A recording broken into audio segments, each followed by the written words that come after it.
E aí, meus amigos, como vocês acordaram hoje? Eu espero que vocês estejam bem e animados, porque a gente vai falar de dois grupos muito importantes, que são os anelídeos e os artrópodes. Eu acho que é importante a gente pensar que a gente está estudando o grupo Metazoa e a gente, na verdade, está analisando como que começa a surgir essa complexidade de vida. Como que a gente tem indivíduos cada vez mais complexos. A gente sai lá de bactérias, de indivíduos procariontes que não tem carioteca, a gente viu plateumintos que não tem celoma, isso quer dizer que eles não vão ter sistema digestório. Aí a gente já vê um pseudoceloma surgindo em nemateumintos, e a gente percebe, a gente entende que o aparecimento desse celoma quer dizer uma cavidade que propicia então o sistema digestório surgir da forma que é complexo, por exemplo, na gente. Depois disso também a gente viu simetria bilateral, a gente viu que a simetria bilateral ela é importante e que nem sempre existiu. Então, o que eu estou querendo dizer? Que algumas novidades evolutivas vão surgindo no caminho da evolução, no caminho evolutivo da vida.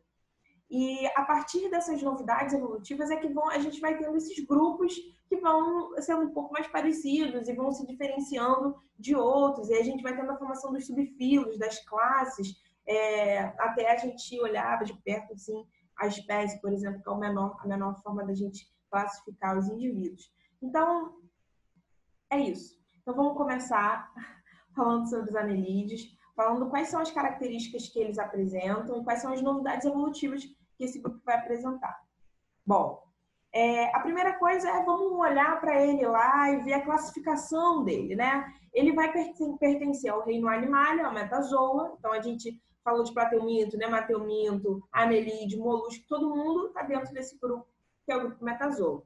A gente tem um sub-reino, que é o que está abaixo desse reino, que é o eumetazoa, e a gente tem o filo. Então, hoje a gente vai falar de dois filos, filo anélida e o filo artrópode. Dentro desses filos, a gente vai diminuir ainda mais essa classificação. E aí a gente vai falar que a gente vai separar. Então, por exemplo, dentro desse filo anélida, né? Que todo mundo vai compartilhar, por exemplo, todo mundo que é anélida é triblástico. Todo mundo que é anélida é celomado. Mas, quando a gente olha oligoqueta, quando a gente olha poliqueta, a gente olha irudinha, a gente percebe que cada uma dessas classes vão apresentar novidades evolutivas características que vão diferenciar elas. Por que todo mundo não é oligoqueta? Por que todo mundo não é poliqueta ou irudinha? Porque, por mais que eles façam parte de um mesmo grupo, que é o anélida, eles apresentam características únicas e exclusivas que diferenciam ele em classes diferentes. Classe oligoqueta, poliqueta e irudinha. Então, vamos lá. Vamos primeiro falar quais são as características que todo mundo desse grupo anélida tem, todas essas três classes apresentam. Então, a primeira característica importantíssima para a gente falar sobre o anélida, e assim, até legal a gente pensar que, lembra daquela história que eu falo que a palavra, ela diz alguma coisa pra gente, né? Que no caso é a gente pensar na etimologia, né, na raiz da palavra. Então, anélida. Anélida vai te lembrar aí de anel, né? Anélida, anel. Então, a gente está falando o seguinte, que a galera que está dentro do grupo anélida, na realidade, é uma galera que tem o corpo, que vai ter o corpo formado por anéis. E aí, esses anéis, eles podem ter um outro nome, que é metâmero. Então, o corpo de todos os indivíduos que fazem parte do grupo anélida é dividido em anéis ou em metâmeros. E a gente vai chamar essa capacidade de metameria. Metameria, então, é a capacidade que um corpo tem de ser dividido em anéis. Aí você vai perguntar, pô, mas não entendi, isso é uma forma de classificar? Assim, mas se você pensar na gente, nós temos cabeça, nós temos tronco, nós temos membro. O nosso corpo não é dividido em anéis. Então, é interessante a gente saber como que o corpo de cada classe ou de cada filo é dividido. Aí você vai falar, tudo bem, mas qual é a relevância, por exemplo, de saber sobre a metameria? Muito, porque cada anel e cada metâmero é como se ele apresentassem as mesmas estruturas. Então, é como se esses anéis eles fossem os monômeros. Lembra quando a gente fala que carboidrato é um polissacarídeo e ele é formado por monômero que são glicose? Então, eu posso ter, por exemplo, um polissacarídeo, que é uma molécula grande, mas não importa, porque as moléculas grandes elas são formadas por unidades menores, que são os monômeros, que são as glicose, que é a glicose, né? Então, é a mesma coisa, por exemplo, se a gente pensar de proteína. A proteína, ela é um polímero, é uma molécula complexa, mas ela é formada por um monômero, que é o aminoácido. Então, a mesma coisa. Imagina que a minhoca, imagina que um indivíduo do grupo Annelida, ele é um polímero, né? E esse polímero, ele é formado por um monômero, que vai ser chamado de metâmero. São unidades básicas que formam esse organismo. E dentro de cada anel, de cada metâmero, eu tenho as mesmas umas estruturas muito semelhantes. Então, eu vou ter ali um sistema excretor, uma parte do sistema excretor, do sistema nervoso, e muito parecido, muito semelhante em todos esses anéis. Bom, uma outra característica dos anélidas é que eles apresentam a simetria bilateral. E o que é importante? É legal que a gente olhe para esse desenho e entenda ele. Ele está falando aí que, na verdade, eu coloquei esse exemplo para a gente ver que o mesmo... Se a gente cortar no meio, eu tenho as mesmas coisas de um lado direito e de um lado esquerdo. Eles são iguais de um lado e de outro.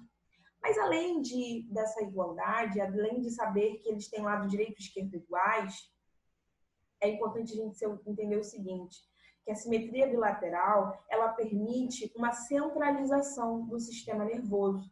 E aí a gente vai falar, e essa característica, então, da simetria bilateral é importante porque logo depois a gente vai ver que o sistema nervoso desses indivíduos do grupo Annelida são ganglionares, ou seja, ele já tem formação de gânglio. Aí você vai me perguntar, mas qual é a diferença? Por exemplo, se você pensar numa estrela que tem simetria radial, não é simetria bilateral, ela não tem essa centralização do sistema nervoso. E se você pensar além, se você for viajar um pouquinho nessa questão da evolução, do caminho evolutivo, pensa na gente. Nós, seres humanos, nós temos a simetria bilateral.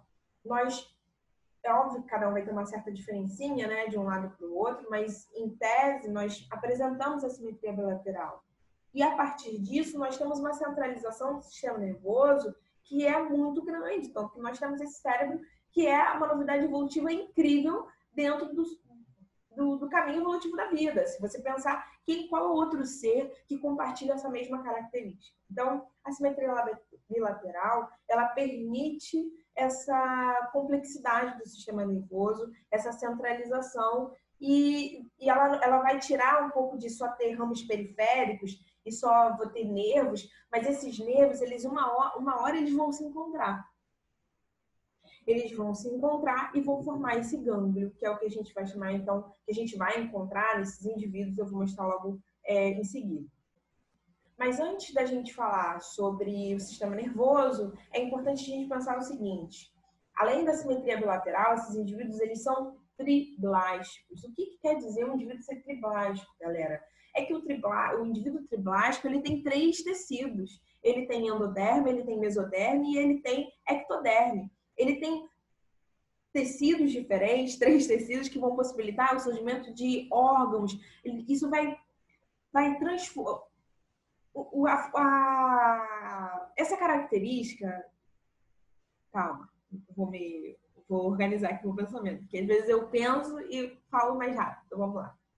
Ser triblástico quer dizer maiores possibilidades. Eu posso agora desenvolver, por exemplo, se a gente está falando da endoderme, por exemplo, se eu tenho um endoderme, eu posso desenvolver tubo digestivo, é aquilo que está lá no meu interior. Se eu estou falando da ectoderme, eu posso formar tecido epitelial, eu posso formar tecido nervoso.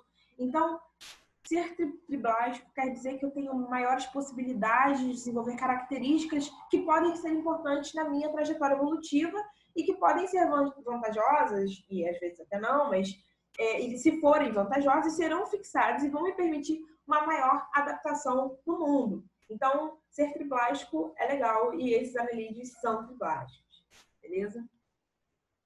Uma outra característica que está aqui nesse slide é o fato deles serem protostômios, ou seja, protostomados, né? O que quer dizer isso? Quer dizer que primeiro vem a boca, proto vem de primeiro e estoma vem de boca, tanto que a gente tem uma outra palavrinha que é estômago, que também vem dessa ideia de uma boca, de uma abertura, de um poro. Então, protostômago quer dizer que primeiro você tem a formação da boca. Mas você também não quer dizer que todos os indivíduos serão protostomados. A gente tem, por exemplo, indivíduos que são deuterostomados, deutero de depois, então depois se forma essa boca. Então, interessante a gente lembrar que os anélidas são grupos, é um filo que é protostomado, então primeiro eles vão ter a formação dessa boca. Aí a gente entra numa outra característica compartilhada por todos esses indivíduos do grupo anélide.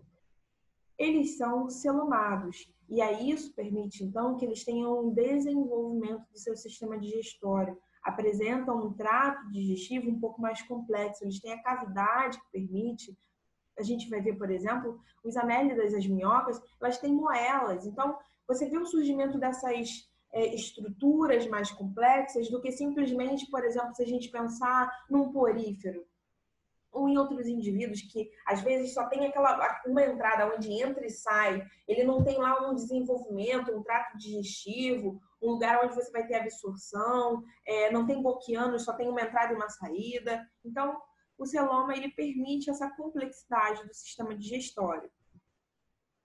Essa característica a gente falou lá atrás, né? Mas aqui, para ficar um pouquinho mais claro, então eles são protostomados. A gente vê ali que o blastóporo, que é aquela abertura, porque vamos pensar o que é um blastóporo, né? Vamos pensar lá no desenvolvimento embrionário.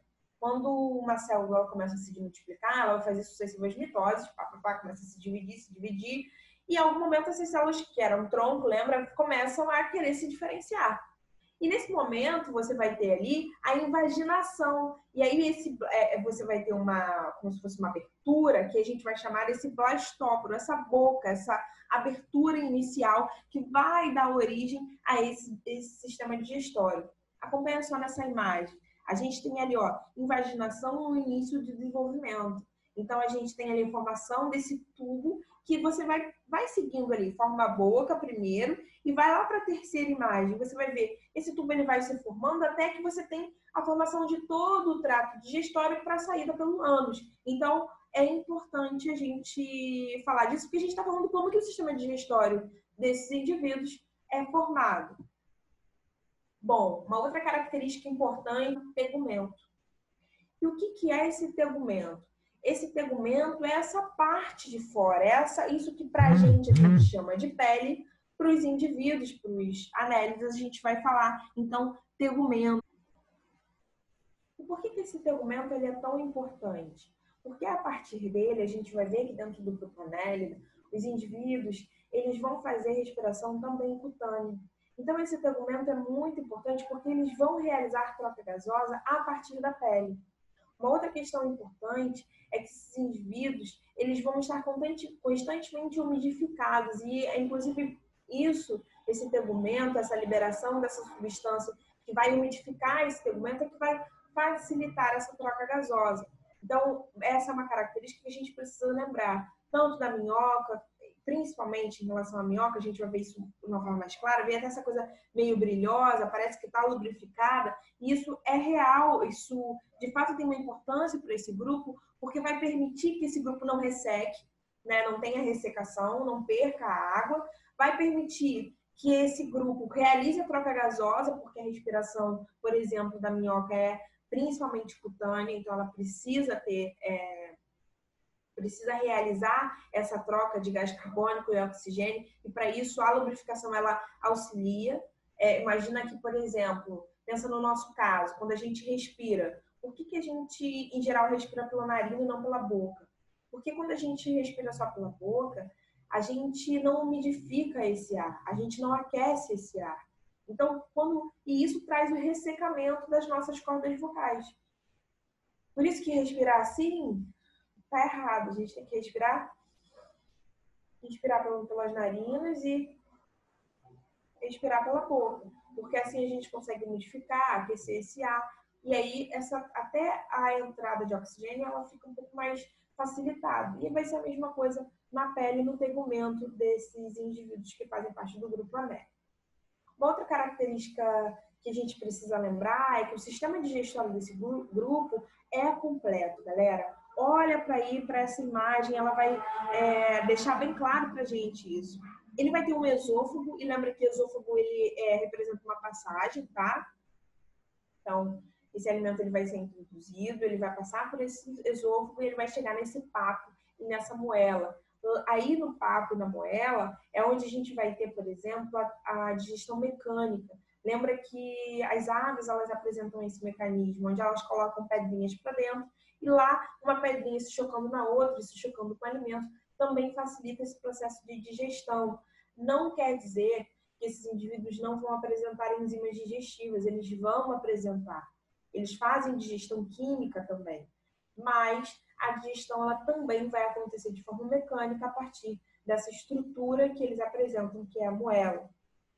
Então, lembra disso, anelídeos apresentam um sistema digestório completo, tem anos, então tem entrada e tem saída desse alimento. Bom, sistema circulatório. Característica importante que o sistema circulatório desse grupo, ele é fechado, não é aberto. Ou seja, olha para aí, o que a gente tem nessa imagem sendo exemplificado? Vaso longitudinal dorsal, rede de capilares segmentares, vaso longitudinal ventral. O que isso quer dizer, galera? Quer dizer que o sangue, ele não está solto. Por exemplo, se a gente fala de molusco, tem sistema circulatório aberto, né? Não tem vaso sanguíneo. Aquele sangue ele está disperso, a hemolifa está dispersa no corpo. Agora, se a gente pensa nesses grupos que são os anelídeos, né? A gente já vê que é diferente. Esse sangue ele não vai estar correndo aleatório, ele vai estar correndo dentro de vasos sanguíneos. E olha que interessante, esses vasos sanguíneos, eles podem formar o que a gente vai chamar de corações laterais. Algumas pessoas vão até chamar de vasos laterais, mas esses vasos eles vão funcionar como o nosso coração, funcionam bombeando, porque olha só, como que um sangue ele circula dentro de um corpo? Como que a água, ela sai, por exemplo, da cisterna e vai para a sua caixa d'água? Como que o sangue, ele sai do seu coração e vai para o seu corpo todo? Vai lá para o seu dedinho do pé? Ele vai porque ele tem uma contração do coração.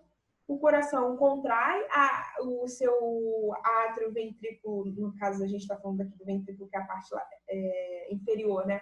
Vai contrair de uma forma muito grande. Esse sangue ele vai sair com uma pressão muito grande pela sua artéria aorta, e aí sim, então o seu coração ele é uma bomba. Então, pensa o seguinte, o sistema circulatório fechado, ele precisa de um mecanismo para bombear esse sangue pelos vasos. No caso dos anelídeos, eles não vão ter um coração formado como o nosso, com átrio, ventrículo, 4 cavidades fechado, mas eles vão ter estruturas que vão se parecer com esse nosso coração e vão ser chamados de corações laterais, que facilitam, que estimulam essa contração e essa liberação do sangue e essa corrente, né? Essa circulação do sangue por todo o corpo desses indivíduos. O que eu falei lá atrás, grande parte desses indivíduos vão realizar respiração cutânea, então a gente vai ter a passagem de oxigênio para dentro desses vasos sanguíneos, a partir da epiderme, a partir da pele, e a saída, como também a saída do CO2. Então, você não tem, por exemplo, um pulmão, um lugar onde vai acontecer a troca. Os vasos sanguíneos laterais, eles vão estar ali perto da epiderme e eles vão ser permeáveis. Então, esse CO2 por difusão vão sair desses vasos e vão entrar e vão chegar até o meio externo, ou podem fazer o contrário. Esse oxigênio pode vir do meio externo e penetrar pela pele e entrar nesse vaso sanguíneo e aí circular por todo o corpo, permitindo que ele faça respiração, produza ATP e todo aquele lance que a gente já sabe. Bom, aqui eu dei só para a gente colocar um outro exemplo, que é para a gente não esquecer, que é o seguinte, quando a gente fala em minhoca, a respiração ela é cutânea. Mas lembra que eu disse que mesmo dentro de um mesmo filo, vão apresentar grupos com características diferentes. Então, a minhoca faz respiração cutânea, mas se você olhar para as poliquetas, elas vão ter lá umas brânquias. E aí a gente vai falar, então, o que é brânquia? Se a gente pensar, por exemplo, a gente tem anfíbios que também têm as brânquias, né? Você não tem... Eu gosto sempre de pensar na brânquia, que é um exemplo que eu fiz na escola, que é o seguinte, você pega, imagina uma lã, se eu pudesse fazer isso aqui agora, até seria um pouco mais fácil. Mas tenta usar a sua imaginação aí. Pega uma lã, você corta lá vários pedacinhos de lã, amarra junto e segura aqui. e aí você está segurando aqui aqueles vários fios de lã, né? E aí isso é a brânquia, tá? Então, a brânquia, ela é como se fossem vários fiozinhos. E são esses fiozinhos que permitem a troca. É como se esses fios aqui, eles permitissem essa entrada e essa saída de gás carbônico. O contato, por exemplo, se a gente está falando do caso nas poliquetas até que são marinhas, a gente falou dos anfíbios, né? Quando a brânquia ela entra em contato com a água, ela tá lá com a água, né? Imagina, coloquei lá vamos voltar aqui, né? Imagina lá no fio de lã, que eu tô segurando aqui na minha mão, e coloquei num pote d'água. Quando eu coloco, os fios não ficam juntos. A tendência de colocar é que os fios façam assim, né? Tenta imaginar isso. Colocou lá o fio da lã numa vasilha d'água, ele vai se esparramar. E isso vai aumentar a superfície de contato. Ele vai conseguir entrar em contato com aquela água e pegar daquela água ali o O2, né? O contato daquele fio com a água absorve o O2 e ao mesmo tempo libera o CO2. Então, quando a gente está falando desses indivíduos marinhos ou que estão em ambiente aquático, a gente fala de uma respiração branquial, na utilização dessas brancas. Se você olhar para essa branca, agora que eu estou vendo o desenho, você vê que ela tem um pontinho preto com umas ramificaçõezinhas. Então dá para você imaginar essa coisinha da lã que eu falei mesmo. A branca ela facilita então essa área de contato com a água e não é à toa a gente está falando eu estou dando esse exemplo de anfíbio e falar do aquático, porque a minhoca ela é um animal terrestre e a poliqueta é um animal marinho. Então a gente está falando de um tipo de respiração para animais terrestres, que é respiração cutânea, e a gente está falando de um outro exemplo, que é para quem está no ambiente aquático, como as poliquetas, que é a respiração branquial. A gente viu lá atrás que eles têm um sistema digestório completo, ou seja, eles precisam ter mecanismos tanto para absorver quanto para excretar aquela substância. Então, eles vão apresentar um sistema excretor que é formado por metanefrídeos. E aí é como se fosse, então, a gente viu que existem os protonefrídeos, que são as primeiras estruturas assim, mais complexas de sistema excretor, e a gente já tem esses metanefrídeos. A gente olha para essa imagem aí, por favor, e olha comigo como que é formado. A gente tem lá poros excretores que vão ser chamados de nefridiósporos. O que isso quer dizer? A gente tem o nefrídeo, que é por onde você está realizando esse processo de excreção, ou seja, você tem lá tudo que está no sangue sendo mandado para dentro desses nefrídeos, certo? Seriam como se fossem os rins, tenta imaginar isso, né? Os rins não filtram no sangue. Então, esses metanefrídeos, eles vão servir por filtrar esse sangue e depois vão mandar todos esses resíduos metabólicos embora. A partir tem que ter um poro de saída, que são os nefridiósporos. Então, esses indivíduos eles são capazes de absorver, fazer digestão química, fazer digestão mecânica e, além disso, também apresentam estruturas um pouco mais desenvolvidas para realizar o processo de excreção. Aí, só para a gente confirmar o que a gente viu lá atrás, né, e agora com uma imagem, a gente disse que a simetria bilateral, ela possibilita a centralização do sistema nervoso. E olha para aí para essa imagem, a gente tem um cordão nervoso que passa ao longo de todo o corpo desses indivíduos, ou seja, tudo que for emitido nesse gânglio cerebral, onde está aquele centro nervoso, vai ser enviado para todo o corpo. E se você olhar, esse corpo é feito de anéis. A gente está lá, em todos os anéis você tem a mesma estrutura. É como se fosse uma duplicação, né? Em todos os anéis você tem repetição daquelas estruturas ali. Então você tem esses gânglios nervosos ao longo dos anéis, esses cordões nervosos que passam por todo o corpo e que se conectam a um lugar mais centralizado, que é esse gânglio cerebral. Então a gente fala que o sistema nervoso deles é ganglionar, a partir de gânglios e cordões nervosos. Agora, a gente tem uma outra característica também importantíssima para falar, que é esse clitelo. As minhocas, e aí, de novo, coloquei aqui para ficar claro, não estou falando de características que não estão presentes em todo o grupo Annelida. Quem que vai apresentar clitelo? São as minhocas e os sanguessugas. As poliquetas não vão apresentar esse clitelo. E qual é a função desse clitelo? Se você olhar aí, parece que é como se você tivesse a junção desses anéis, uma formação de um anel um pouco maior, mais complexo, né?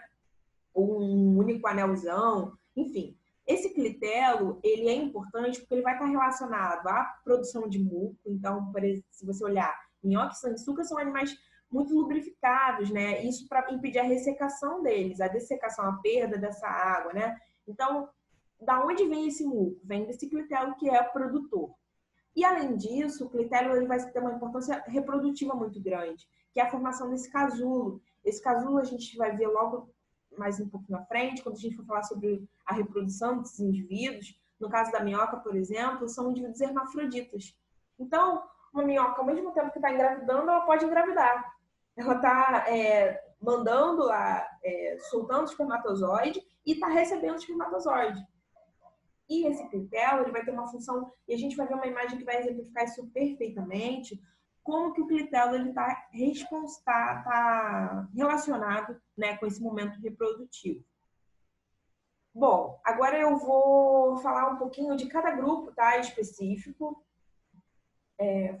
Agora a gente vai falar das oligoquetas, que são as minhocas. Daqui a pouco eu falo um pouco da poliqueta e um pouquinho da iridínia, para a gente poder falar agora de novidades evolutivas e de características que cada classe dela apresenta, sem agora jogar nesse geralzão do grupo Anélico.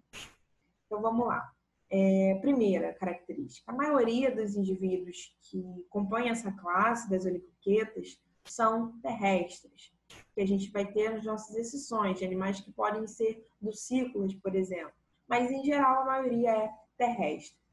Elas vão apresentar pouquíssimas cerdas, ou a gente pode falar que elas não vão apresentar muitos parápodes, que a gente vai ver lá na poliqueta que tem pra caramba. Então, a oligoqueta é lisinha, você tá vendo aí, não tem cerda, não tem pelinho, não tem parápodes, elas são lisas.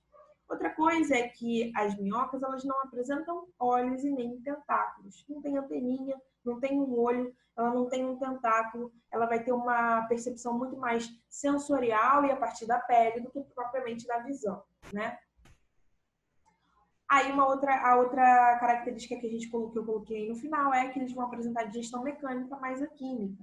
Ou seja, a gente vai ter lá o que a gente viu, que é o papo e a moela fazendo a digestão mecânica, que seria, por exemplo, os nossos dentes, né?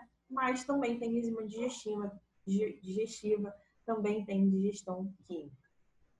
Bom, uma outra característica legal da minhoca para a gente falar é o seguinte: elas vão apresentar o que a gente vai que tá aqui, que é de tifossole. O que é esse tifossole? É só para a gente entender como que esse sistema digestório ele é complexo.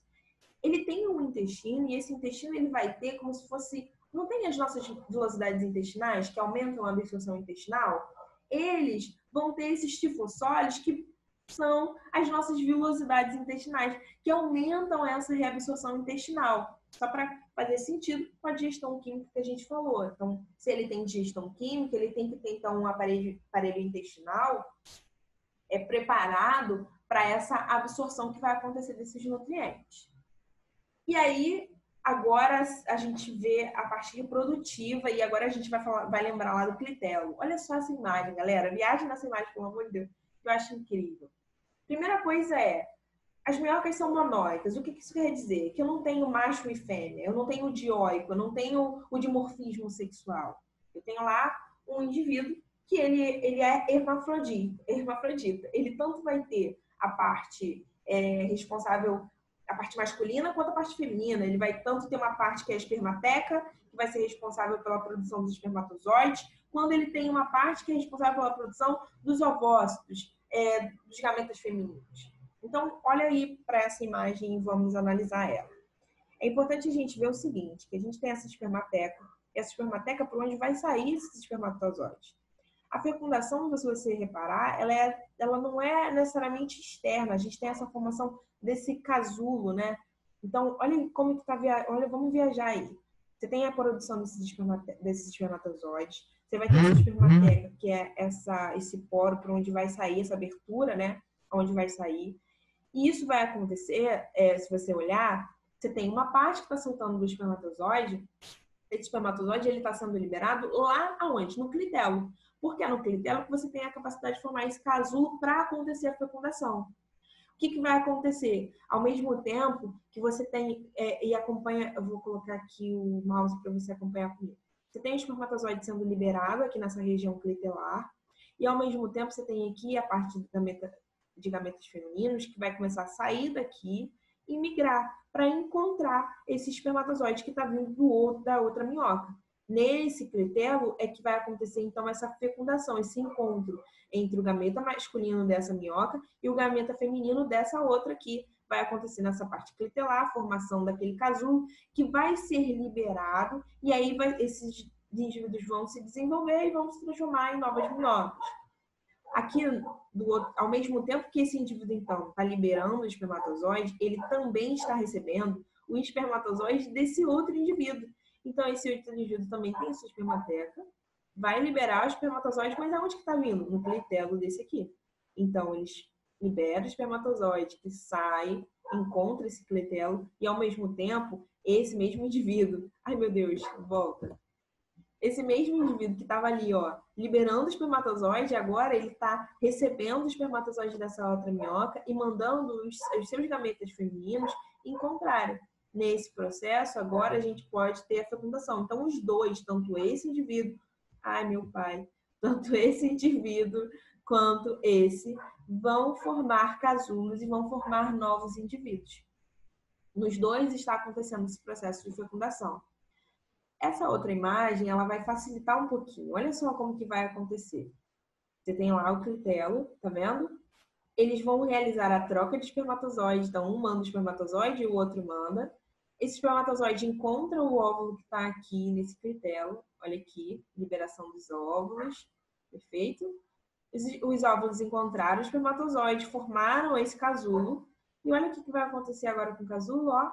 Vai sair, vai acompanhando a imagem. Ele sai com esses ovos.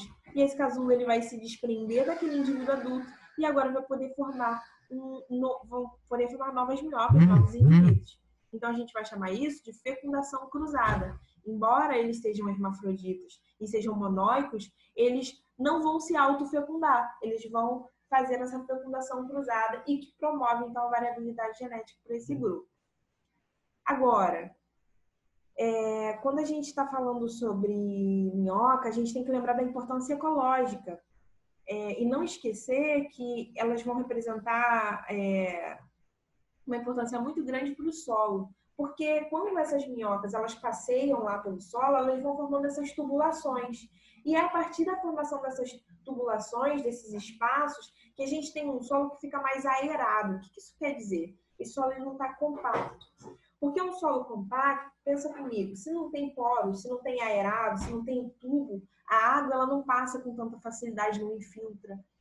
Os nutrientes, o oxigênio, ele não consegue se permear tão facilmente no solo. Então, a minhoca, quando ela vai passeando, ela vai facilitando, ela vai aerando mesmo, vai formando essas tubulações e vai permitindo com que o oxigênio, que o ar e a água fluam e passeiem, né? Vamos falar de uma forma poética por esse solo, de uma forma mais facilitada. E uma outra coisa importante é o humus que essa minhoca produz. Então, ela vai se alimentando e aí ela vai deixando para trás esse humus. E esse humus é importante para as plantas, porque ele vai adubar, ele vai fertilizar. É como se você estivesse falando ali daqueles decompositores, lembra? Que eles são importantes porque eles reciclam. De alguma forma, a minhoca ela vai digerir e ela vai produzir esse processo que vai ser liberado, não queria chamar de discreta, porque até pode ser, mas assim, eu quero dizer que esse humus ele tem importância porque ele é nutritivo. Ele tem ali nitrogênio, ele tem fósforo, ele tem elementos que são importantes para o crescimento da planta. Então, esse grupo oligoqueta é importante para a manutenção do solo e também para possibilitar que as plantas consigam se desenvolver, fazer fotossíntese, todo aquele rolê ecológico que a gente já conhece. Bom, saímos do grupo agora das oligoquetas e a gente agora entra nas iludíneas, que são as sanguessugas, né? Bom, se as minhocas são, em sua maioria, terrestres, as sanguessugas são de maioria dulcícola. O que isso quer dizer? Que elas vão ser de maioria de água doce. Olha aí para ela também tem aquele tegumento, produz esse muco, né? Essa coisa que deixa ela lubrificada, que impede a ressecação. E como as minhocas, elas também não apresentam cerdas. Mas uma característica importante para a gente falar sobre a locomoção das sanguessugas é que elas apresentam duas ventosas. E aí elas vão se locomovendo. Uma ventosa cola aqui, a outra aqui. Depois ela vai soltar essa daqui, colar aqui, e aí ela vai andando. Então, ela vai soltando e colando essa ventosa. E conforme ela vai fazendo isso, ela vai se movimentando. Uma outra característica importante é muitos indivíduos do grupo Iridina são ectoparasitas. Não é à toa que você entra no rio e depois sai lá cheio de sanguessuga. Por quê? O que quer dizer ser ectoparasita? Quer dizer que eles vão se alimentar, o alimento deles vem de um outro organismo, né? Esse sangue, eles precisam sugar esse sangue de outros indivíduos para a sua sobrevivência, depende daquele sangue. Então, eles vão estar ali parasitando, eles vão estar ali se utilizando de um outro indivíduo para a sua sobrevivência. E para isso, para que eles consigam sugar esse sangue, eles consigam se alimentar, eles vão produzir uma substância que é anticoagulante, que permite com que esse sangue continue saindo daquele poro. É a mesma coisa se a gente pensar nos mosquitos, né? Quando você tem lá mosquitos hematófagos, eles também liberam lá na sua probóscide aquela substância que impede a coagulação do sangue para permitir que esse sangue continue fluindo e saindo de você e indo para ele. Bom, e aí agora a gente fala desse grupo, eu acho eles muito bonitos, mas ao mesmo tempo, sei lá, me dá um pouco de medo as poliquetas, porque elas são todas marinhas, né, e apresentam muitas cerdas, como a gente está vendo aí, muitos parápodes, que são esses, como se fossem esses pezinhos aí, né. Algumas poliquetas apresentam essas cerdas urticantes para se defender, né, como uma forma de defesa.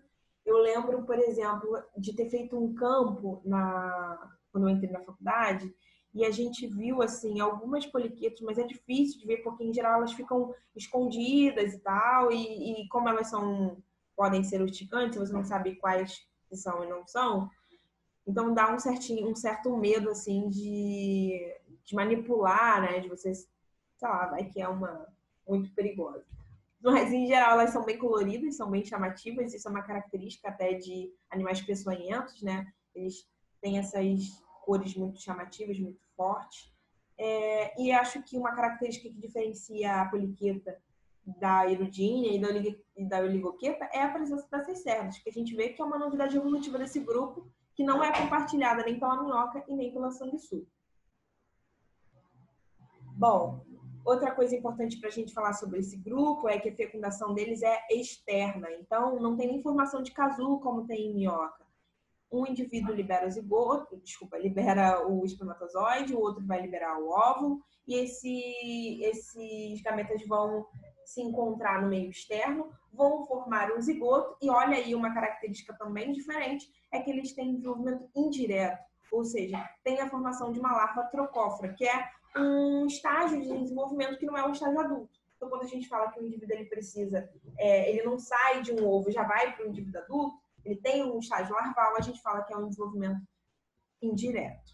Bom, passeamos agora, né? Conhecemos esses grupos, vimos aí características importantes de cada grupo, a importância ecológica desses grupos, né? Um sendo ectoparasita. E assim, embora a gente pense que parasita é sempre ruim, galera, um dia eu ainda vou ter a possibilidade de falar sobre parasita, dar uma aula sobre parasitismo, né? Eu estou, inclusive, tendo uma aula no mestrado que é a ecologia do parasita. Que a gente percebe como que um parasita ele pode influenciar, por exemplo, no seu hospedeiro, na ecologia do hospedeiro, na alimentação. Então, a sanguessuga, que é um ectoparasita, com certeza ela vai influenciar esses seus hospedeiros, retirando esse alimento, fazendo com que esse indivíduo tenha que comer mais, ou, enfim, debilitando seu sistema imunológico. Ele tem uma importância evolutiva e até de manutenção da população. A gente até fala que uma espécie ela se torna praga quando ela não tem um parasita, né? Uma forma de controlar essa sua população.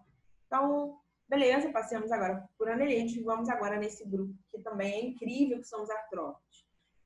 Primeiro, vamos olhar de novo para a palavra, né?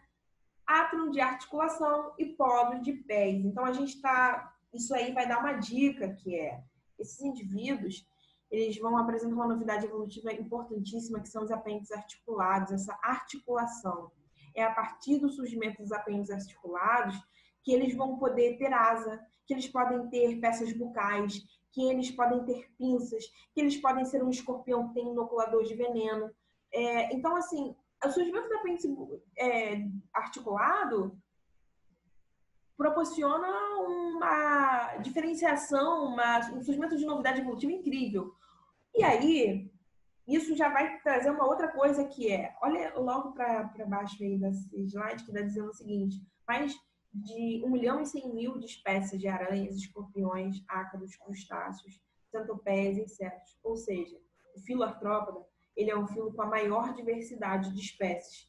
Não é à toa que eles apresentam um apêndice articulado como novidade evolutiva. Eles têm maior diversidade porque eles têm essa capacidade, esse potencial de se diversificar em várias coisas que a gente vai ver aqui. Então, de novo, aquela mesma característica que a gente viu lá no grupo Anélia, são triblásticos. Então, eles têm a formação dos tecidos embrionários, que vai possibilitar uma complexidade do seu sistema. Celoma, olha só, é importante a gente saber que os artrópodes, diferente do anelídeo, por exemplo, os anelídeos eles têm muito líquido interno, eles têm essa cavidade bem espaçada. Já os artrópodes, eles vão ter uma redução desse celoma, ou seja, o celoma ele só vai ser o quê? Uma cavidade para você colocar gônada, órgão excretor e tal. Então, você tem a redução desse celoma. E aí, olha só o que a gente está dizendo. Que, olha, é incrível, porque no anelídeo era importante que você tivesse esse celoma bem desenvolvido, cheio de água, cheio de líquido, para auxiliar a sua locomoção. Porque o esqueleto do anelídeo, de certa forma, ele é um esqueleto líquido interno, celomático. Já no artrópode, ele tem um esqueleto externo que é sólido, que é rígido. Ele tem uma carapaça, que tem a camada de quitina. Então, essa sustentação não vem de uma forma interna celomática, né, daquela cavidade. Então, esse celoma ele pode ser reduzido e só abrigar mesmo as estruturas. Também tem simetria bilateral, é um sistema nervoso ganglionar, com formação de gânglios e cordões nervosos ao longo de todo o corpo. Então, aqui só para a gente deixar isso claro, a mesma coisa que a gente viu lá em anelídeo, tem aqui em artrópode. Característica agora importante. A gente falou que os anelídeos eram divididos em anéis e metâmeros, né? Existia a metameria. Aqui a gente também vai ter essa metameria, né? A gente vai ter também esses anéis, mas olha que legal, porque dentro do filo artrópoda, a gente vai começar a ter a junção desses metâmeros e a formação de tagmas. É como se esses anéis agora começassem a se unir e formassem agora estruturas, cabeça, tórax e abdômen. Então, pensa lá, você tem lá os anelídeos com só esses anéis, e esses anéis agora, esses metâmeros, começam a se fundir e começam a formar estruturas que vão dividir esse corpo, né? Agora eu vou ter corpo dividido em cabeça, corpo dividido em tórax e abdômen. Obviamente que em alguns indivíduos, a gente vai ver, você vai ter até junção de cabeça e tórax, aí vai ter um cefalotórax. Então, alguns desses dentro do grupo artrópode, alguns vão ter cefalotórax e abdômen, e outro vai ter cabeça, tórax e abdômen. Depende da classe que a gente vai estar olhando. E agora a gente fala sobre o sistema circulatório desse grupo, que é aberto. Então, a gente tem uma característica aqui que é diferente lá dos anélidas, que tem um sistema circulatório fechado, onde o sangue ele só passa por dentro dos vasos sanguíneos.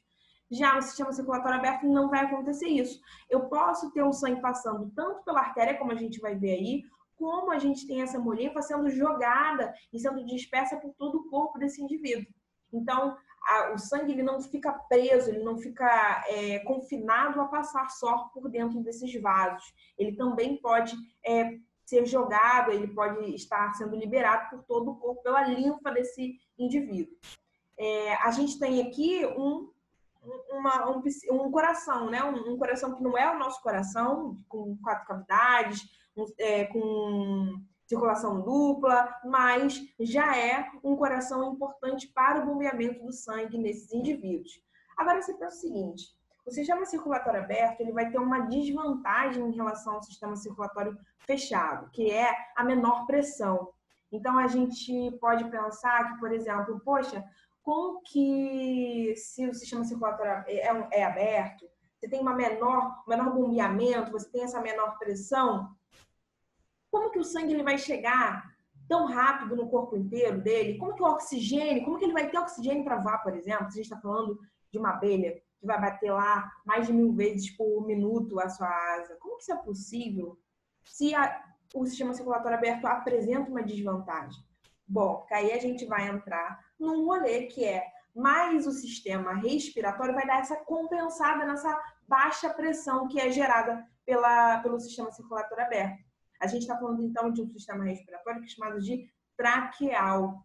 Isso quer dizer o quê, galera? Quer dizer que vamos olhar, então, para essa imagem que ela vai mostrar para gente, que você vai ter lá um espiráculo, que você tem, é como se a célula, imagina um canudo, né? Imagina que na célula você tem um canudo que liga e esse canudo ele vai indo, até que a abertura do canudo fica no poro. Então, imagina que cada poro seu, se você fosse caminhar por dentro dele, você fosse por um canudinho até chegar lá na célula.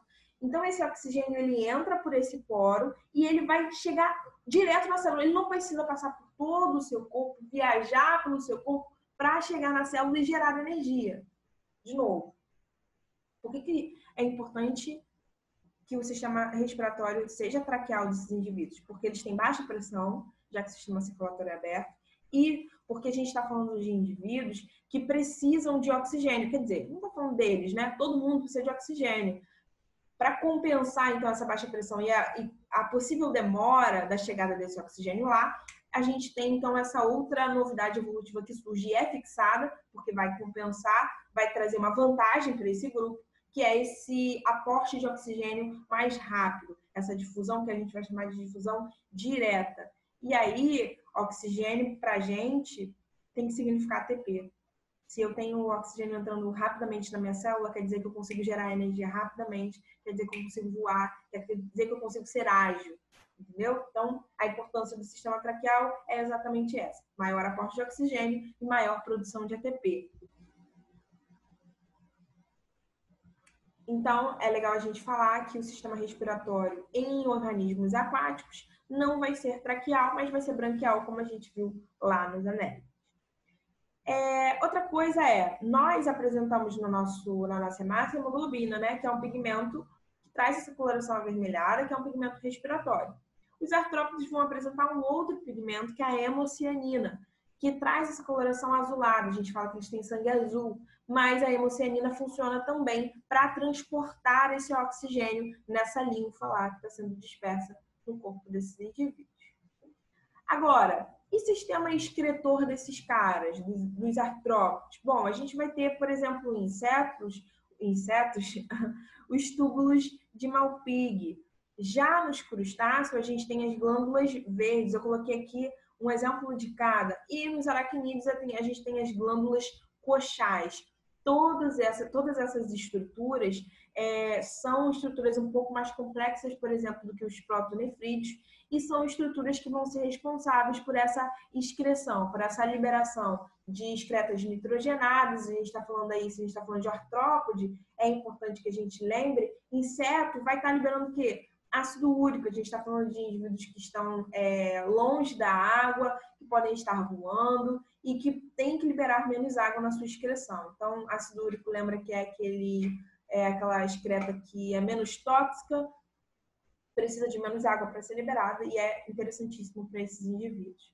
Então, para a liberação dessas excretas nitrogenadas, eles vão ter essas estruturas aí. Essa imagem, ela é linda, né? Eu ficaria horas olhando assim para analisar, porque a gente vai ter uma característica importante nos artrópodes, que é o surgimento desse exoesqueleto. Lembra lá no começo eu disse que o esqueleto dos anélidos, ele é interno, ele é celomático, ele é líquido. O esqueleto dos indivíduos dos artrópodes, ele é sólido. E você consegue perceber como ele é sólido, porque você vê que ele ficou aí. É como se ele se deslocasse, é uma casca mesmo que fica, e aí você tem um novo indivíduo. Você está vendo aí, na verdade, a troca, né, dessa pele, desse exoesqueleto. Bom, esse exoesqueleto, ele é duro, assim, porque ele é formado por um carboidrato complexo que é chamado de quitina. Um carboidrato duro que não tem um sabor adocicado. A gente está falando de um polissacarídeo que traz essa rigidez e vai ser importante. Porque, olha só, a gente está falando de indivíduos que são pequenos, né? Que podem ser frágeis. Mas o fato deles apresentarem essa carapaça, essa rigidez, impede, por exemplo, que eles sejam perfurados. Dificulta essa chegada até os seus órgãos internos. E também dificulta a saída, a perda de água. Essa quitina essa camada quitinosa impermeabiliza esses insetos, esses artrópodes, melhor dizendo, e impede que eles percam água para o meio ambiente. Agora, é importante a gente falar de um assunto que é assim, relevante até para a prova e para esses indivíduos ainda, né? Que é o crescimento. Como que os artrópodes crescem? Imaginem o seguinte, que você tem lá uma roupa, né? Eu tenho uma blusa. E aí eu vou comendo. Começo a comer. E eu vou crescendo internamente. Uma hora essa blusa não vai caber mais em mim. O que eu vou ter que fazer? Eu vou ter que tirar essa blusa e pegar uma blusa GM, uma outra blusa que caiba agora nesse novo corpo. E é a mesma coisa que a gente está falando dos artrópodes. Eles vão ter lá a formação desse exoesqueleto que é formado o quitina. Só que eles começam a crescer, começam a comer, começam a se desenvolver. E aí começa a não caber mais nessa carapaça quitinosa, nesse exoesqueleto. E aí o que vai acontecer? Então, a gente tem então a troca, a saída. A gente vai chamar então de muda, que é o momento em que eles vão deixar essa carapaça, vão deixar esse exoesqueleto. Por quê? Mas aí, rapidinho, antes da gente falar disso. Que assim, porque pode parecer que eles soltaram e aí, como que eles... Porque no momento que eles saem, é porque internamente aquele novo exoesqueleto ele já está sendo formado. Vou pensar num exemplo aqui que é tipo a nossa unha. Sabe quando a gente quebra a unha muito lá embaixo? E aí a gente tem que esperar um tempinho, né, para ela cair? Sabe quando acontece, você machuca? Quando ela cai, você não tem uma unha tão dura igual a nossa formada, né? Você não tem aquela unha que já está totalmente rígida. Mas você já tem aquele comecinho de unha que já está sendo formado, que lembra que daqui a pouco vai ser essa unha rígida que te protege.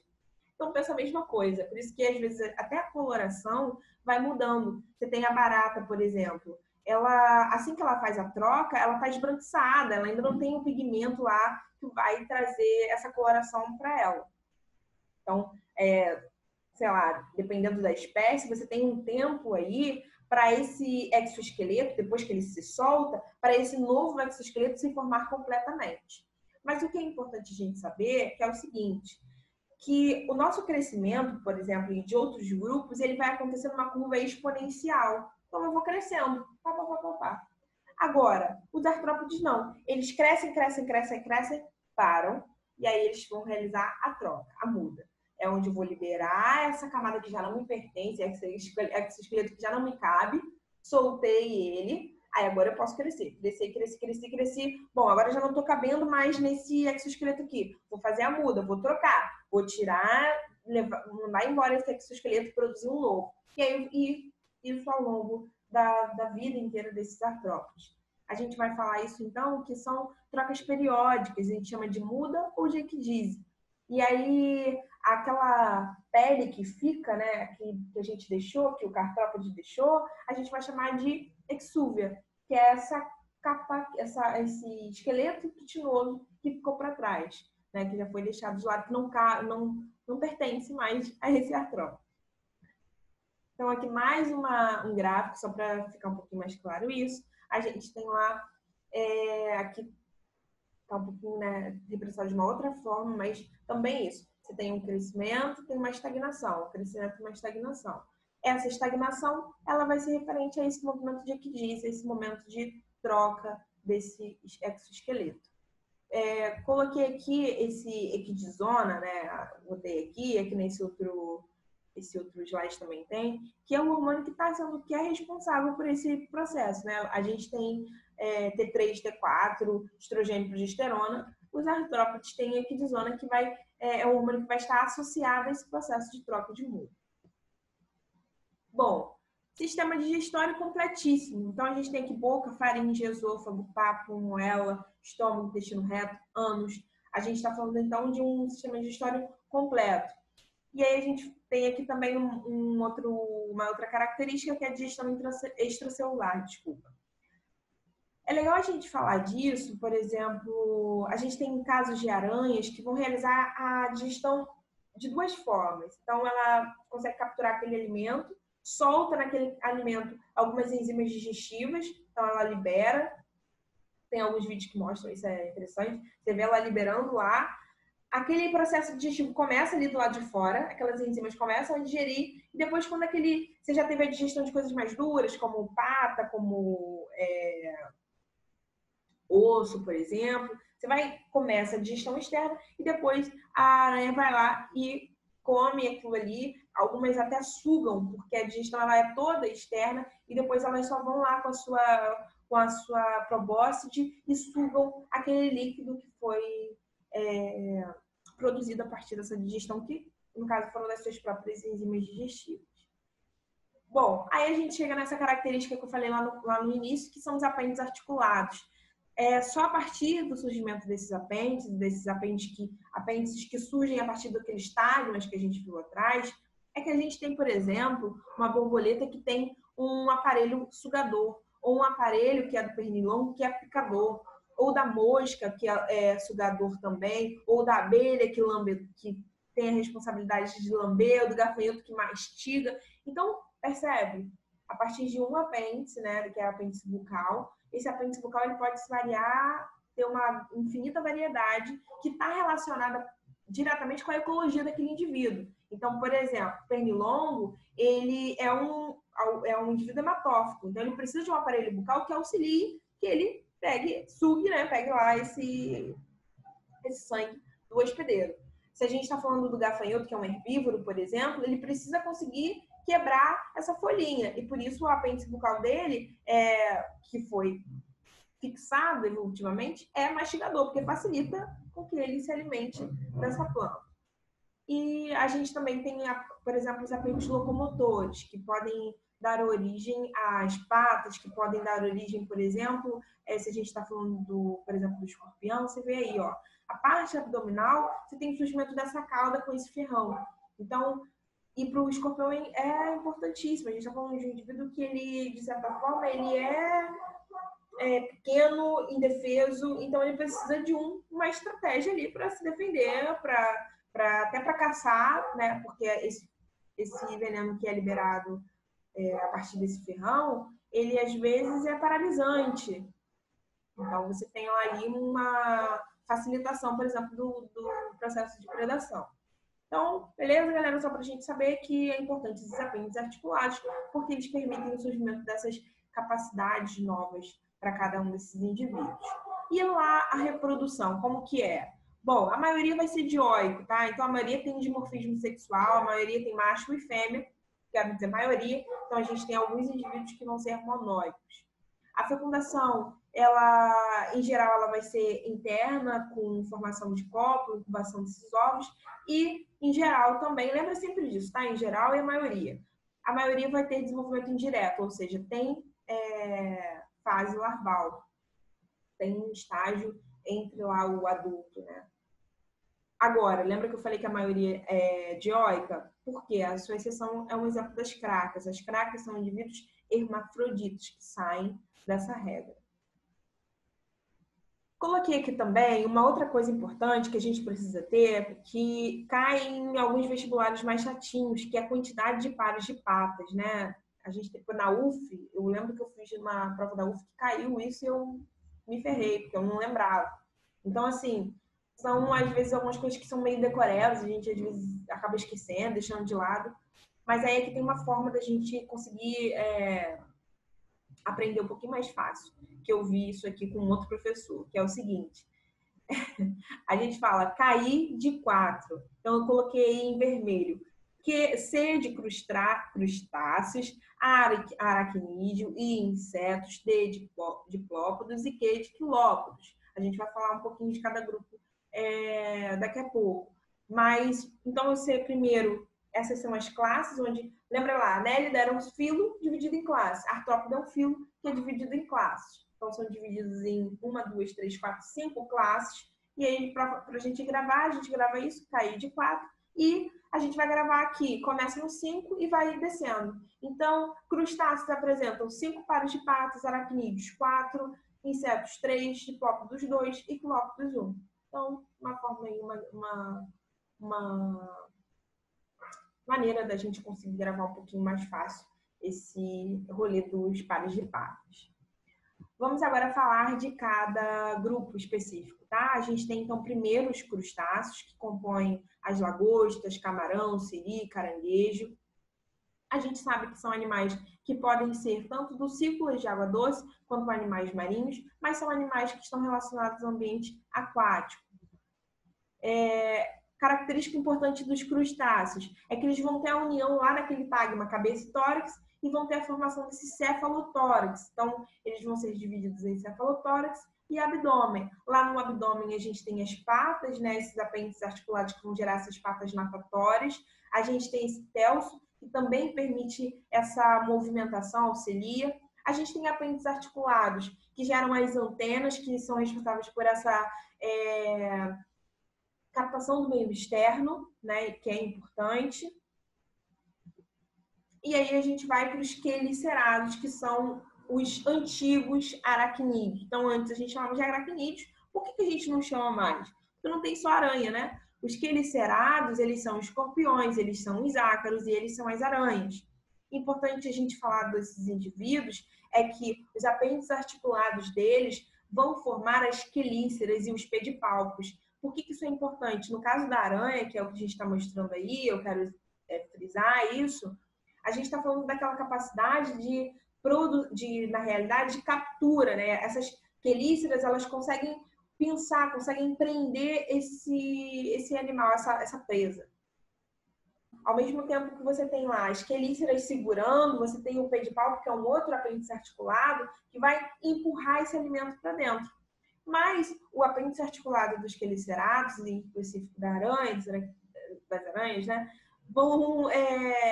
a gente tem as fiandeiras, que são aqueles apêndices que vão ser responsáveis pela produção daquele fio que a gente vai chamar lá de teia de aranha, que a gente pode achar que é frágil e você não dá muita importância, mas se a gente for olhar lá para a biotecnologia, a proteína que forma a teia de aranha, ela foi utilizada a partir de um processo de transgenia, de colocar essa parte do gene das fendeiras que produz a teia, eles translocaram esse gene para plantas. E essas plantas conseguiram produzir essa proteína, essa teia de aranha, que no caso não era da aranha, era da planta, para a formação, por exemplo, de coletes à prova de bala. Ou seja, a resistência e a capacidade da teia de aranha ela é muito grande, a ponto da gente produzir um colete, né, a partir dessa proteína. Outra coisa também é que os queliceratos, eles vão ter essa junção dos tagmas de cabeça e tórax, formando esse cefalotórax. Uma outra característica importante dos aracnídeos, então, é falar que a respiração dos queliceratos, é que eles têm uma respiração filotraqueal, que isso quer dizer que o O2, né, quando ele entra lá para aquele canudinho, ele não vai cair direto no músculo, direto na célula. Ele vai antes cair numa filotraqueia, que é numa rede desses capilares sanguíneos, e depois ele vai chegar até a célula. Isso vai acontecer, então, nesses queliceratos. E aí a gente tem os insetos, né?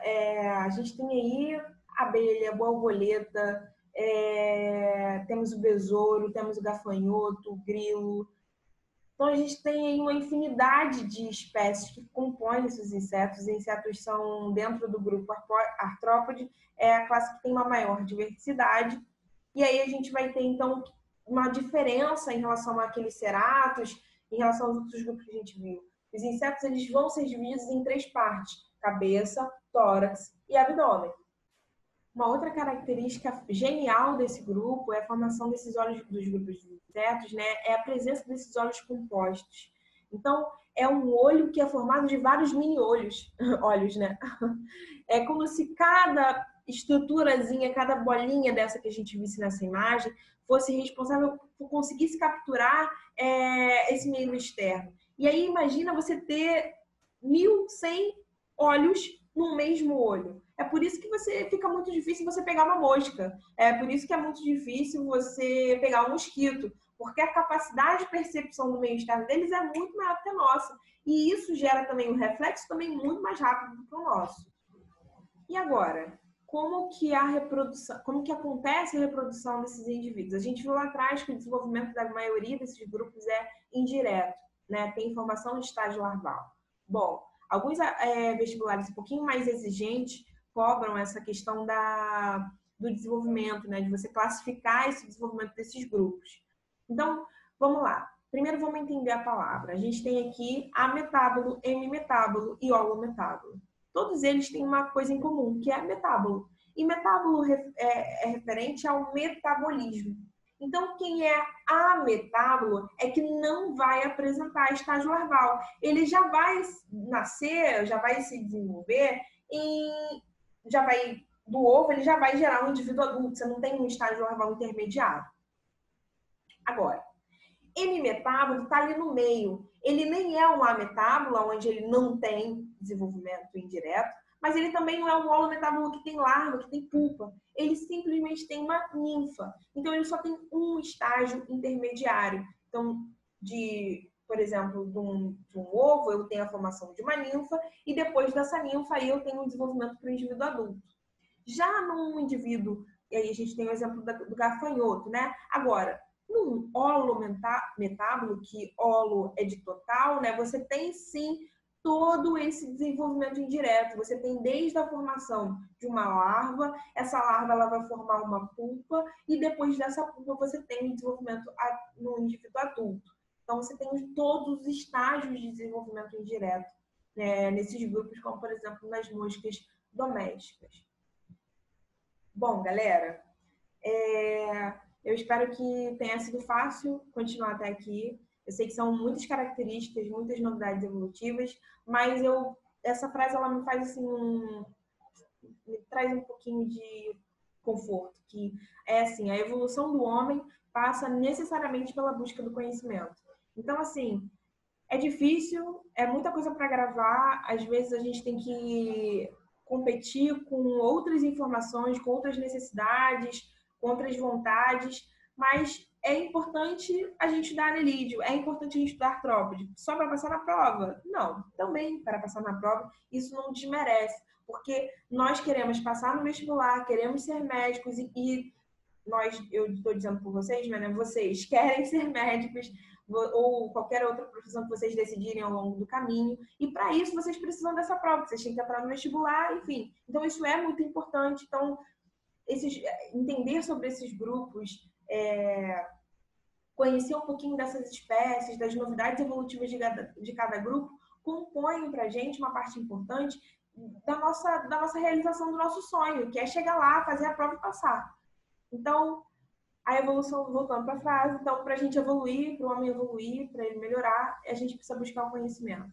A gente precisa estar aqui estudando anelídeo, estudando artrópode. E que bom que a gente tem essa possibilidade de lembrar desses grupos e perceber o quanto eles são importantes dentro da ecologia, do ecossistema, né? Do nosso mundo. E é isso, galera. Beijo e até daqui a pouco na nossa live. A gente tira as dúvidas e faz exercícios juntos.